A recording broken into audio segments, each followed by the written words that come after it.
Actually मैं इधर से गुजर रहा था, मैंने दरवाज़ा खुला देखा तो मैंने सोचा कि वहीं फीस कलेक्ट कर लूँ।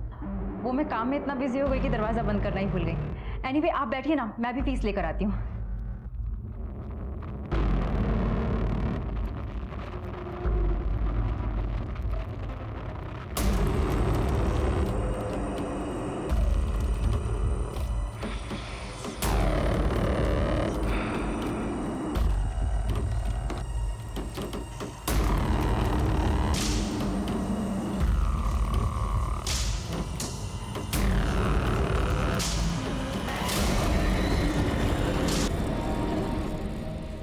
ये लीजिए आपकी फीस। जी थैंक यू।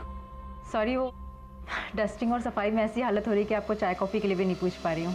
ऐसी क्या बात है, फिर कभी आ जाऊँगा। अब तो पता ही चल गया कि आप किस टाइम पे घर पे रहती हैं। चाय भी पी लूँगा। बिल्कुल। नमस्ते। नमस्ते। अरे तुम ऐसा क्यों समझते हो? नो, मैं तुम्हें इग्नोर नहीं कर रही हूँ। मैं ऐसा कर सकती हूँ। यू नो ना, यू माई फर्स्ट लव। अच्छा, मैं बाद में बात करती हूँ, लगता है कोई आ गया है। मुझे लगता है निखिल ना आ गया हो। ठीक है, बाय।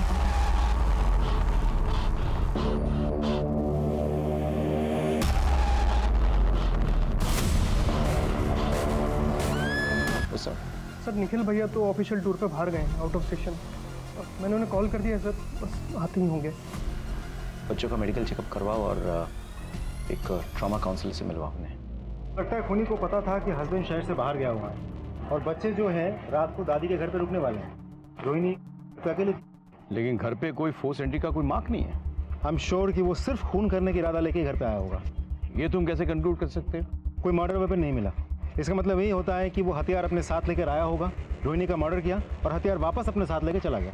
लेकिन ये भी तो पॉसिबल है कि खूनी जो है वो खून करने के इरादे से नहीं आया था, लेकिन घर के अंदर मामला बिगड़ जाता है, कोई झड़प होती है, खूनी जो है घर पे रखा कोई सामान उठाता है और रोहिणी पे वार करता है और उसके बाद वो सामान लेकर फरार हो जाता है ताकि कोई सुराग ना मिले। पॉसिबल तो है सर। यही हुआ। सर रोहिणी उसे पहले से ही जानती थी, तभी तो इतनी रात गया उसके लिए दरवाज़ा खुला होगा। लेकिन समझ में नहीं आ रहा है उसके बाद ऐसा क्या हुआ। वो झगड़ा, लड़ाई, हाथापाई, सामान भी ऐसे बिखरा पड़ा है। घर के कैश और ज्वेलरी कहाँ रहते थे? इसमें सर।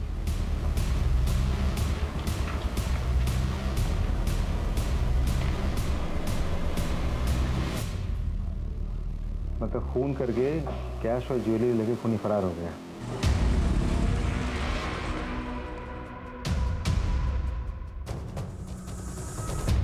नानी, पैसों का इंतजाम हो गया।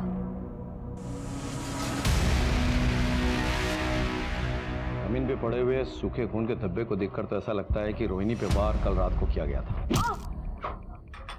फिर उससे कैश और गहने चुराए गए। लेकिन ट्यूशन से जब बच्चे लौटे सुबह, तब उन पर भी हमला हुआ।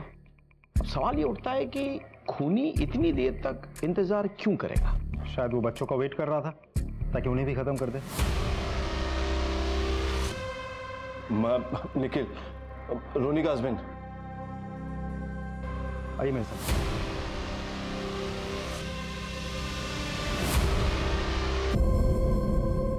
रोहिणी आगे खोलो। रोहिणी, रोहिणी, क्या हो गया इसको? रोहिणी, रोहिणी, मेरे बच्चे कहाँ है? सर मेरे बच्चे कहाँ है? मैं आ रहा हूँ।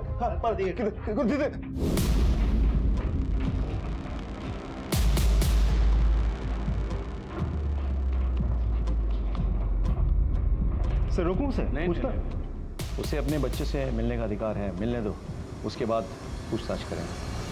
आर्यन, पलक, बेटे तुम लोग ठीक तो हो ना? मारो अपने आप।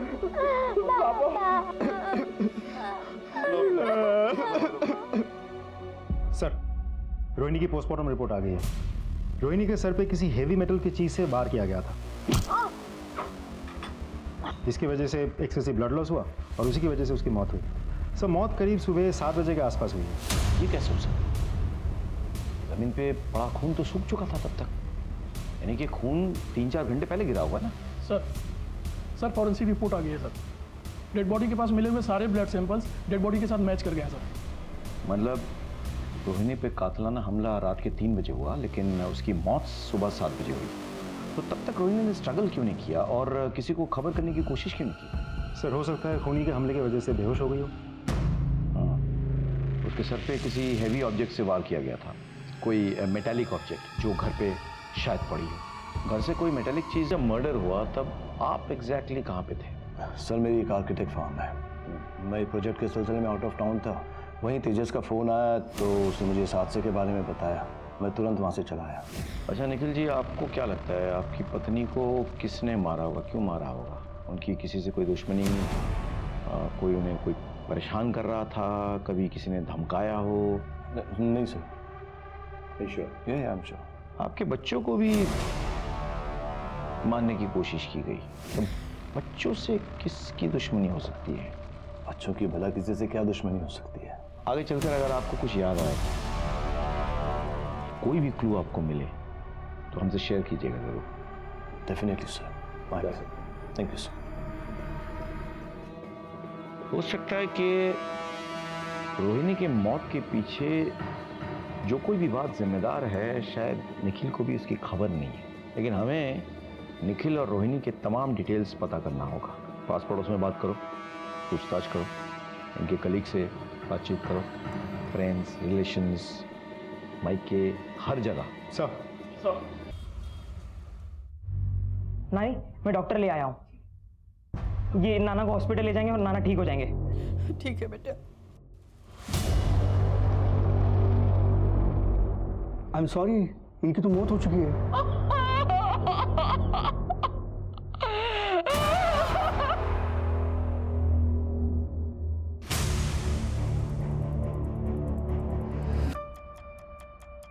मैंने रोहिणी के बैंक डिटेल्स चेक किए।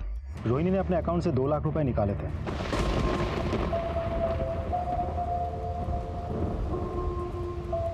मतलब खूनी ने गहनों के साथ साथ 2 लाख रुपए की भी चोरी की है। सर निखिल की डिटेल्स निकाले, वो किसी ऑफिशियल काम से बाहर नहीं गया था, बल्कि अपनी गर्लफ्रेंड और बिजनेस पार्टनर चंद्रिका के साथ एक होटल में रुका था।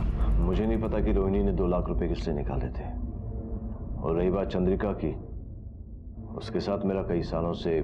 हे लव, मैं सोच रही थी कि रिजॉर्ट जाऊं for 2 nights. Wanna join me? Yeah why not, sure, anything for you my love. ठीक है, चलो मिलते हैं। कहीं ऐसा तो नहीं कि उसे रास्ते से हटाने के लिए तुमने किसी को सुपारी दी और उसने तुम्हारी वाइफ के साथ साथ तुम्हारे बच्चों को भी मारने की कोशिश की? ये आप कैसी बात कर रहे हैं? मैं अपनी बीवी बच्चों से बहुत प्यार करता हूँ। वो तो तुम्हारे चंद्रिका के साथ अफेयर से ही पता चल रहा है। एक्स्ट्रा मैरिटल अफेयर रखने के बाद भी अगर मैं अपनी बीवी बच्चों को उतना ही प्यार देता हूँ, उनकी हर एक ख्वाहिश को पूरी करता हूँ, तो इसमें क्या प्रॉब्लम है? मैं निखिल के साथ सालों से रिलेशनशिप में हूँ, लेकिन हमने कभी भी अपनी फैमिली लाइफ को रिलेशनशिप के बीच में आने नहीं दिया।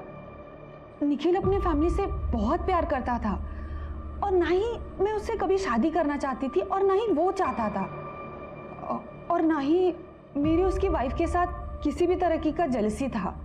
ठीक है, आप जा सकती हैं, लेकिन बिना परमिशन के आप शहर नहीं छोड़ेंगे। जी सर। होटल के तमाम डिटेल्स निकालो, निखिल के सीडीआर और कॉल रिकॉर्ड्स के साथ उसे टैली करो। पता करो रोहिणी के मर्डर के दिन किसी ने निखिल या चंद्रिका को उस होटल से आते जाते तो नहीं देखा। अगर सीसीटीवी है तो उसका फुटेज कलेक्ट करो, हर पॉसिबिलिटी को एक्सप्लोर करो, कोई लीड छूटनी नहीं चाहिए। मारा और मैं नीचे गिर गया। कौन था, चेहरा याद है? नहीं, राम बहुत अंधेरा था और उसने मुझे पीछे से सिर पर मारा था। मैं उसका चेहरा नहीं देख पाया। वर्मा, अच्छे से चेक करो, देखो कोई सुराग मिलता है कि नहीं, और घर की सिक्योरिटी और टाइट कर दो। आर्यन, इसके बाद अगर तुम्हें कहीं जाना है तो किसी को साथ में लेके जाना, अकेले नहीं। ठीक है। तुम्हारी पत्नी के बाद तुम्हारे बच्चों पर भी हमला हुआ, कहाँ थे तुम उस वक्त? सर मैं बहुत टेंशन में था, इसलिए खुली हवा में टहलने निकल गया था। इसीलिए तुमने अपने मोबाइल ऑफ रखा था ताकि तुम्हारा लोकेशन जो है हम डिटेक्ट ना कर पाए। वो मेरे मोबाइल की बैटरी डाउन हो गई थी सर। तो पत्नी के बाद तुम बच्चों से भी अपना हाथ धोना चाहते थे? मैं भला अपने बच्चों को क्यों मारूंगा, मैं उनसे बहुत प्यार करता हूँ। आप लोग बेवजह मुझ पर शक कर रहे हैं। अच्छा एक बात बताइए, रोहिणी के मर्डर की रात बच्चों ने आपको फ़ोन किया था? हाँ किया था। एक्चुअली हर रात मेरे बच्चे मुझे गुड नाइट कहके ही सोते हैं, इसलिए उन्होंने मुझे फ़ोन किया था। वो रोज मैंने उन्हें डांटा भी था। एक्चुअली वो मेरे भाई के साथ देर रात तक PS4 खेल रहे थे। तो अपने बच्चे पर गुस्सा भी आता है तुम्हें? सर फिक्र करता हूँ तो गुस्सा भी करता हूँ। ठीक है, तुम जा सकते हो फिलहाल, लेकिन हमारे परमिशन के बिना शहर नहीं छोड़ोगे। ठीक है सर, थैंक यू। इसकी फिक्र और परवाह तो मुझे अब समझ में आने लगी है। एक बार कुछ सबूत हाथ लग जाए ना, तोते की तरह बुलवाऊंगा इससे। तो सारे सबूत, सारे क्लूज, सब कुछ तो चेक कर लिया, एक भी पुख्ता सबूत हाथ नहीं लग रहा है। मर्डर हुआ है तो सुराग तो मिलेगा ही ना, ढूंढना पड़ेगा। Let's go back to the beginning. Sir sir,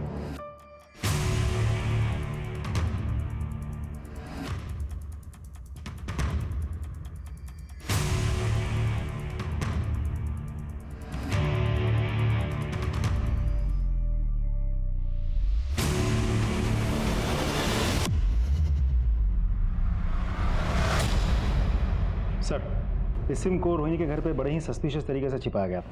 ये सिम रोहिणी के नाम पर ही रजिस्टर्ड है, लेकिन रोहिणी के घर वालों में से किसी को भी इस सिम के बारे में कुछ नहीं पता। इस नंबर से जितने भी कॉल्स या मैसेजेस गए हैं वो सब एक ही नंबर पे गए हैं। ये किसका नंबर है? सर, दूसरा नंबर भी उसी के नाम पे रजिस्टर्ड है, रोहिणी के नाम पर, और उस नंबर के बारे में भी घर वालों में से किसी को कुछ नहीं पता। मतलब रोहिणी के नाम पे रजिस्टर्ड ये नंबर कोई और यूज कर रहा था, और जब भी इस शख्स से कांटेक्ट करना होता तो रोहिणी उस नंबर पे फोन करती। सीडीआर क्या कह रहे हैं? सर CDR के मुताबिक दोनों नंबर ज़्यादातर बंद ही रहते हैं सर। सिर्फ कॉल या मैसेज करने के लिए नंबर्स ऑन होते हैं, उसके बाद बंद हो जाते हैं। लास्ट लोकेशन क्या है? कॉल या मैसेजेस करने के टाइम पर भी दोनों नंबर की लास्ट लोकेशन भोपाल की लोकेट हुई है सर। लेकिन सर दोनों नंबर्स इस शहर के अलग अलग इलाके में कई बार एक साथ लोकेट हुए। नंबर ट्रैकिंग पे डालो, भोपाल पुलिस से संपर्क करो, लोकेशन का पता लगाओ और उस लोकेशन पे जाके इस शख्स को पकड़ के ले आओ।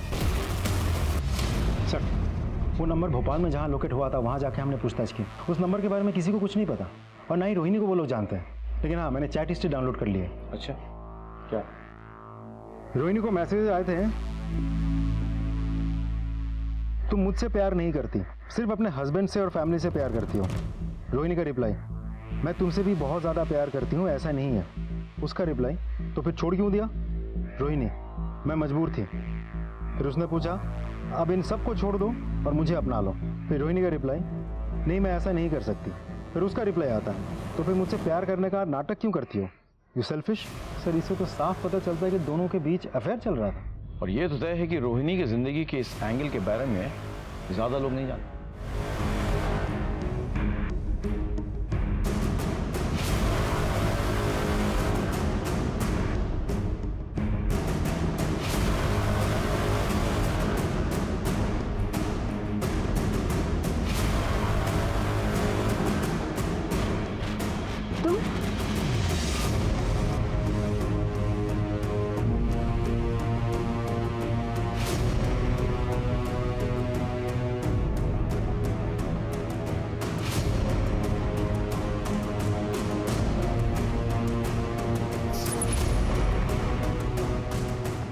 नानी, हाँ बेटा। नानी, नानी क्या बात? हमें शहर छोड़कर जाना होगा, हम कहीं और रहेंगे। इस घर का सौदा हो चुका है और उस सौदे से हमको इतने पैसे मिलेंगे कि मैं नया काम और नई जगह शुरू कर सकता हूँ। ठीक है, हाँ मैं जा रही हूँ। हेलो, गहने हैं, इसे बेचने हैं। अब देख के बताइए इसके कितने पैसे मिलेंगे। ये चोरी के तो नहीं है ना? ये मेरी माँ के गहने हैं, मुझे पैसे की जरूरत थी इसलिए मैं बेच रहा हूँ। अब देखकर बताइए ना कितने मिलेंगे।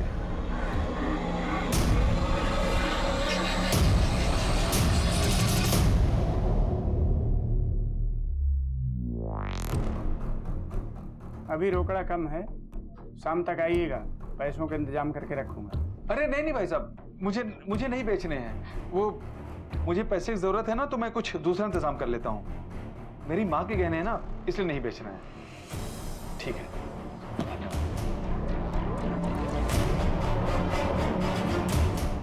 Hello police station. अब जब शहर छोड़कर जा ही रही है तो फोन करके उसे बता दो। ठीक है नानी।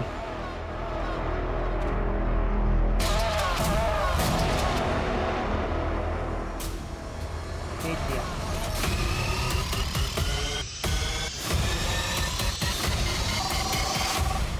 हेलो, हाँ सर, साइबर सेल से कॉल आया था। रोहिणी के नाम पे रजिस्टर वो दूसरा नंबर स्विच ऑन हो गया। ये नंबर तुम फोन ट्रैकिंग पे लगाओ और रियल टाइम अपडेट शेयर करने के लिए कहो। और सर ज्वेलरी शॉप से भी कॉल आया था, वहाँ एक आदमी गहने बेचने आया था। जाओ उठाओ उसको। सर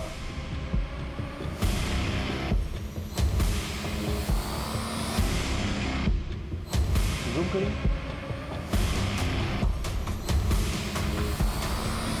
ये तो मेरे बेटे का ट्यूशन टीचर है, रमेश सुराना। कहाँ मिलेगा ये रमेश सुराना?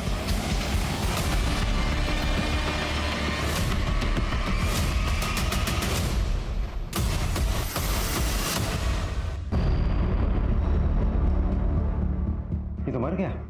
अंदर देखो। सर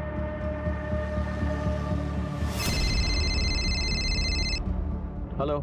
जिस टीचर पे रोहिणी की हत्या का शक था उसी का खून हो गया। व्हाट? हाँ सर, दरवाजा खुला है, शायद घर पे अकेला था। कोई क्लूज, कोई मर्डर वेपन? जी सर, ढूंढ रहे। देख के क्या लगता है, कैसे मारा है? सर शायद सर पे किसी भारी चीज से वार किया गया है, जिसकी वजह से एक्सेसिव ब्लड लॉस हुआ है और उसी की वजह से उसकी मौत हुई है। हो ना हो टीचर का मर्डर का तार रोहिणी के मर्डर से जुड़ा हुआ है। तुम लोग अच्छे से घर की तलाशी लो, देखो कहीं रोहिणी के घर से चुराए हुए कैश और गहने वहां ना पाए जाए। जी सर। जी सर अंदर ये मोबाइल मिला, इसकी गैलरी चेक की थी, देखिए क्या मिला। सर टीचर के मोबाइल गैलरी पर रोहिणी के कुछ फोटोज और वीडियोस मिले हैं, वो भी चोरी छिपे शूट किए हुए। मतलब ये टीचर रोहिणी को स्टॉक कर रहा था सर। तुम लोग अच्छे से तलाशी लो, पास पड़ोस में पूछताछ करो, फॉर्मेलिटीज पूरी करो, लाश को पोस्टमार्टम के लिए भेजो और पोस्टमार्टम रिपोर्ट लेकर मुझसे मिलो। सर फॉरेंसिक टीम बुलाओ, पोस्टमार्टम से पहले पंचनामा करवाना होगा। सर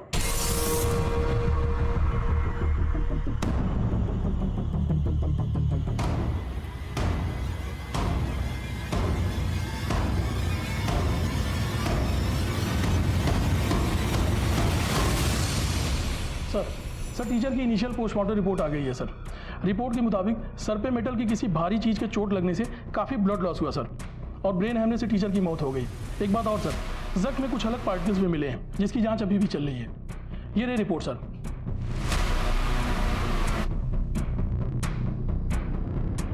टीचर के फोन पे रोहिणी के वीडियोज और पिक्स मिले, इससे इतना तो क्लियर है कि वो टीचर कहीं ना कहीं रोहिणी को फॉलो कर रहा था।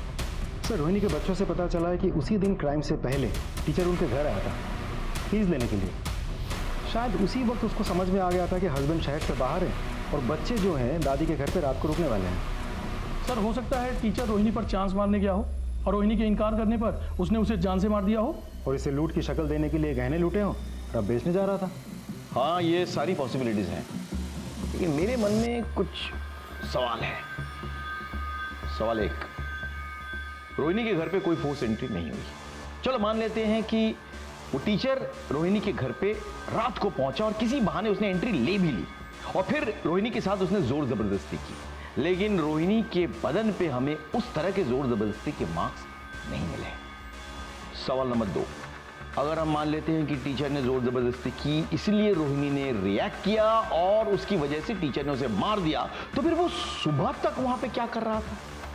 उसे तो निकल जाना चाहिए था, जबकि उसके स्टूडेंट्स ने पुष्टि की है कि वो उन्हें सुबह ट्यूशन पढ़ा रहा था। तो फिर घर पे कौन और मौजूद था जिसने आर्यन और पलक पे हमला किया?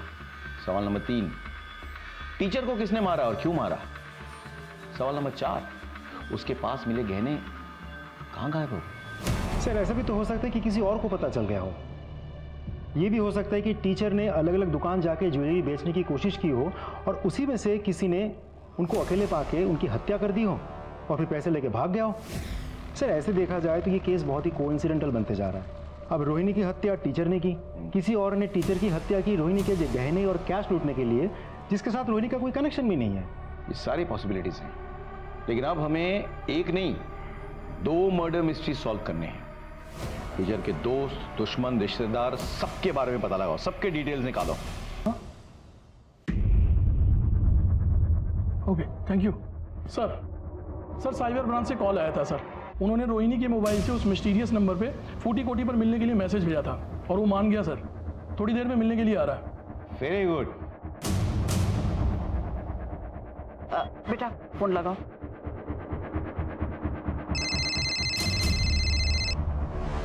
हेलो, हाँ हम पहुंच गए हैं। आप कहाँ हो? तेरे सामने ही हो बेटा, चल चल। तुम्हारा नाम अक्षत है ना? हाँ सर। रोहिणी के साथ क्या रिश्ता है तुम्हारा? कौन रोहिणी सर? रोहिणी का रजिस्टर्ड नंबर तुम्हारे पास कैसे पहुंचा? और तुम उससे मिलना क्यों चाहते थे जबकि उसका मर्डर हो चुका है? क्या? नहीं, ऐसा नहीं हो सकता। रोहिणी का मर्डर हो चुका है और हम उसके कातिल को ढूंढ निकालेंगे, लेकिन आपका क्या रिश्ता है रोहिणी के साथ? मैं रोहिणी की माँ हूँ, अक्षय उसका बेटा। सर माँ लगभग मेरी ही एज की थी, तभी एक विक्रम नाम के गुंडे ने माँ की इज्जत लूट ली। उन्होंने कोर्ट में गवाही दी और उस गुंडे को जेल भेज दिया गया। तो उस हादसे के बाद वो पेट से हो गई। हमने उससे बोला गिराने के लिए, पर मेरी बेटी ने बच्चे को गिराने से मना कर दिया। ये बात मैंने सबसे छुपाई। भगवान की कृपा से हमें एक अच्छा रिश्ता मिल गया। मैंने अपनी बेटी की शादी दूसरे शहर जाके निखिल से करा दी और फिर हमने तीर्थ यात्रा जाने का नाटक किया और हमने ये दिखाया कि बद्रीनाथ में लैंडस्लाइड में हम लोग मारे गए। मैं बचपन से अपने नाना नानी को मेरे माँ बाप समझता रहा सर, लेकिन जब मैं बड़ा हुआ और लॉजिकली सोचा तब मुझे समझ में आया कि ये दोनों तो मेरे माँ बाप हो ही नहीं सकते। आखिर ये बात मैं कब तक छुपाती, एक दिन बता ही दिया। मैं अपनी माँ से मिलना चाहता था, मैं उनको देखना चाहता था, मैं उनको छूना चाहता था और मैं ये जानना चाहता था सर कि ऐसा क्या कारण था कि उन्होंने मुझे अबॉर्ट नहीं किया। सर पता है मुझे अफसोस किस बात का है कि पहले माँ होके भी नहीं थी और अब जब कहने को माँ है तो वो इस दुनिया में ही नहीं है सर। अक्षय का बाप वो गुंडा दरिंदा, उसने मेरी बेटी को जान से मार देने की कसम खाई थी। तो आपको लगता है कि उस हैवान विक्रम ने आपकी बेटी को मारा है? रोहिणी का एक मर्डर सस्पेक्ट शहर में खुला घूम रहा है। आपको अलर्ट रहना चाहिए। आपके बच्चों पर हमला हो सकता है, आपको इन पर ध्यान रखना चाहिए। सर पापा मेरी तो एग्जाम्स है, मैं उन्हें मिस नहीं कर सकता। मैं समझ सकता हूँ। तुम इनके साथ जाना, हम चांस नहीं ले सकते। अब मम्मी से ब्लेसिंग भी ले लो।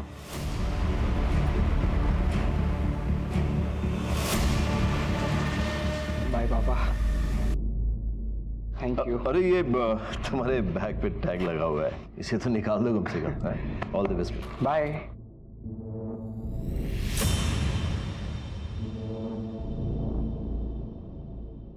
इतनी सारी फोटोकॉपीज? हाँ सर, वो आर्यन काफ़ी दिनों से परेशान था, पढ़ाई ठीक से नहीं कर पाया, तो अपने दोस्तों से नोट लेकर उसने ये कॉपी करवाई है। मुझे ये मर्डर वेपन चाहिए किसी भी हालत में। सर हर जगह तो चेक कर लिया, सारे खुले एरियाज, नाली, डस्टबिन, हर जगह, कहीं कुछ नहीं मिला। हो ना हो ये मर्डर वेपन कहीं छिपा के रखा है, फेंका नहीं है। सर आपको ऐसा क्यों लग रहा है? मेरा हंच है चुराए हुए कैश, गहने और मर्डर वेपन एक साथ छिपा के रखा हुआ है। क्लू मिलेगा, मर्डर वेपन भी मिलेगा। सर विक्रम जिसने 16 साल पहले रोहिणी का रेप किया था वो तो यही है, इंदौर में। सर टीचर की डिटेल पोस्टमार्टम और फॉरेंसिक रिपोर्ट आ गई है सर। टीचर के माथे की चोट में जो पार्टिकल्स मिले थे वो बहुत ही कॉमन मटेरियल है सर, कोई रेक्सीन या प्लास्टिक, जिससे छाते, रेनकोट या बैग वगैरह बनते हैं सर। टीचर को जिस भारी मेटेलिक चीज़ से मारा गया था वो ऐसी ही किसी चीज़ में लपेटी हुई थी। मैं पलाशिया पुलिस स्टेशन से पुलिस इंस्पेक्टर राकेश श्रीवास्तव बोल रहा हूँ। एक बात बताइए, 11 तारीख को आपके यहाँ जो गेस्ट हैं निखिल और चंद्रिका, उनके लिए कोई कॉल आया था? हाँ सर, कॉल आया था करीब रात के 3 बजे। कॉल ट्रांसफर कर दिया था हमने, अर्जेंट कॉल था इसलिए। किस नंबर से आया था? Thank you, thank you.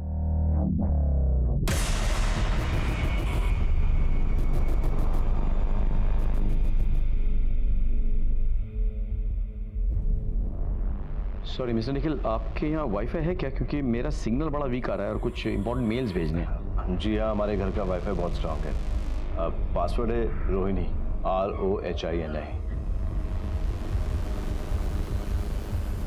जी हाँ। अरे वाह, आपका वाईफाई तो बहुत पावरफुल है। ये थैंक्स।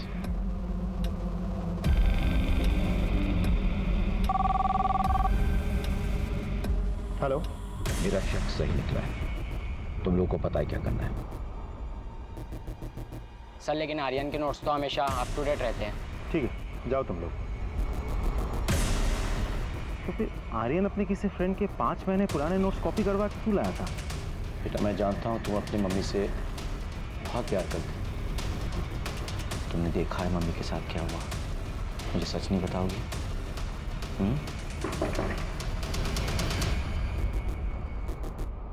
आप लोग चले अरे कहाँ घुसे जा रहे हैं आप लोग? 1 मिनट, हमें हमारा काम करने दीजिए। क्या चलो बोले सर।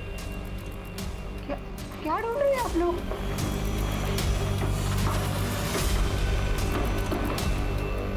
बोलो।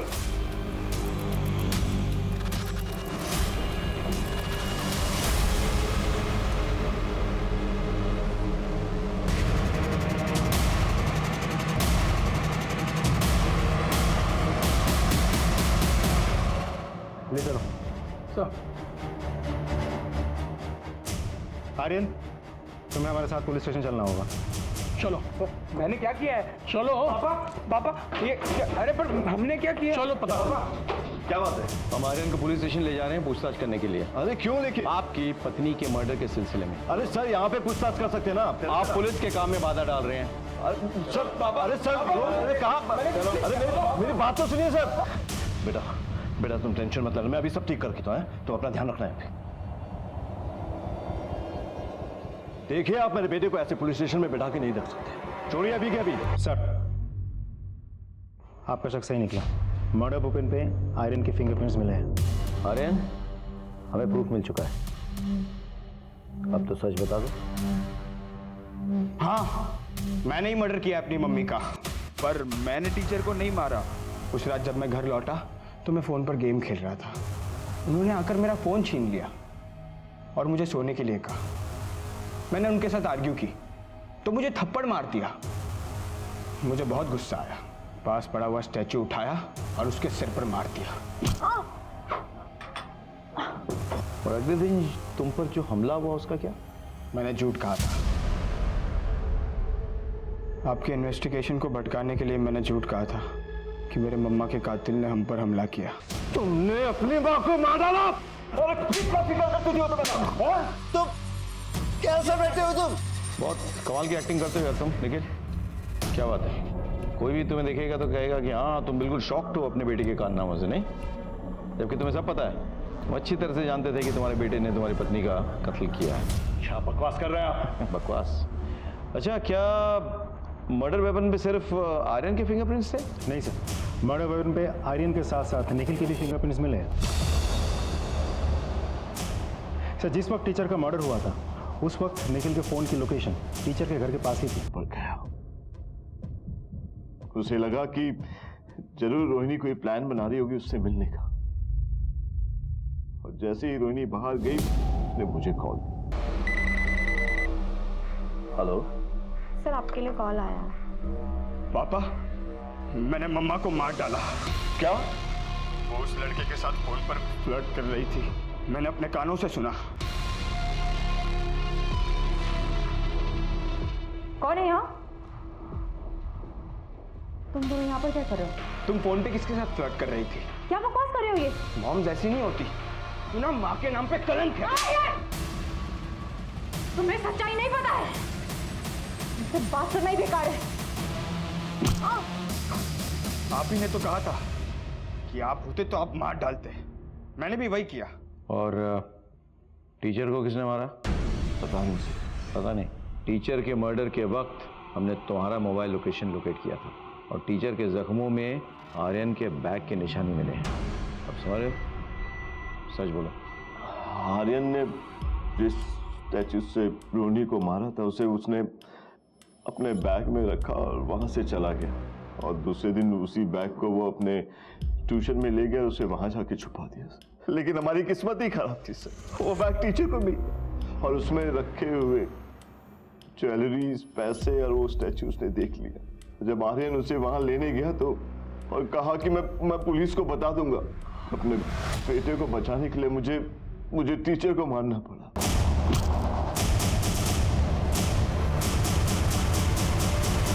तुम्हें बताया, जब आर्यन ने रोहिणी पे वार किया था तो वो बेहोश हुई थी, मरी नहीं थी।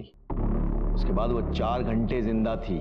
आर्यन ने जब तुम्हें फोन करके हादसे के बारे में बताया, तब अगर तुमने हमें इन्फॉर्म किया होता तो हम रोहिणी को बचा लेते, लेकिन नहीं, तुम्हारी वजह से वो बच नहीं पाई। और आर्यन, तुम्हारी मम्मी जिससे मिल रही थी, जिससे बात कर रही थी, वो उनका बॉयफ्रेंड नहीं था, बल्कि उनका बेटा था। उनके साथ हुए रेप की संतान और रिश्ते में तुम्हारा भाई। सर, आपने कहा था कि आपको हंच है कि विपिन कहाँ छिपाया होगा। वो हंच कहाँ से आया? एक्चुअली मैंने रोहिणी की बड़ी वाली फोटो देखी थी, जिसमें एक हेवी मेटल की मूर्ति रखी हुई थी पीछे, लेकिन जब क्राइम सीन में पहुंचे तो मूर्ति गायब। रोहिणी की पोस्टमार्टम रिपोर्ट से पता चलता है कि उसके सर पे किसी हेवी मेटल के ऑब्जेक्ट से वार किया गया था। दूसरी बात, निखिल ने आर्यन को एक नया स्कूल बैग दिया, इसका मतलब उसका पुराना स्कूल बैग मिसिंग है। आर्यन के दोस्त बताते हैं कि वो होमवर्क में बड़ा अप टू डेट था, फिर वो अपने फ्रेंड्स के पुराने नोट्स क्यों कॉपी कर रहा था? यानी कि उसके नोटबुक और वो बैग दोनों मिसिंग थे। टीचर के पोस्टमार्टम रिपोर्ट से पता चलता है कि उसके घाव में रेक्सिन का मटेरियल था, यानी कि स्कूल बैग में किसी भारी चीज को डाल के वार किया गया था। अगर उस बैग को निखिल के घर में छिपाते तो पकड़े जाते। कहां छिपाया गया? दादी के घर में। और फिर पलक की बातों से काफी चीजें क्लियर हो गई। मजे की बात यह है कि होटल के डिटेल से पता चला कि वहां पे फोन निखिल के लैंडलाइन से आया था, जो कि इंटरनेट के साथ फ्री मिलता है, लेकिन बड़ी होशियारी से उस लैंडलाइन को गायब कर दिया गया। सर, अच्छा खासा परिवार तबाह हो गया। 2 पल के मजे के लिए एक बाप ने अपने पूरे परिवार को तबाह कर दिया और अपने बेटे को ये झूठ पिलाता रहा कि विक्टिम बाप है। उधर मां पर डाउट आया तो बेटे के मन में बाप के लिए और सिंपैथी जगी। अगर उस वक्त बेटा अपनी मां से ठीक से बात कर लेता तो शायद चीजें बेहतर होती। अगर निखिल अपने बेटे के मन में उठ रहे तूफान को हवा ना देता तो शायद चीजें बेहतर रहती, लेकिन उसने ऐसा नहीं किया। उसने विक्टिम का रोल अदा किया और अपने बेटे का इस्तेमाल किया उसकी मां को मनवाने के लिए। काश दोनों समझ जाते तो इस परिवार का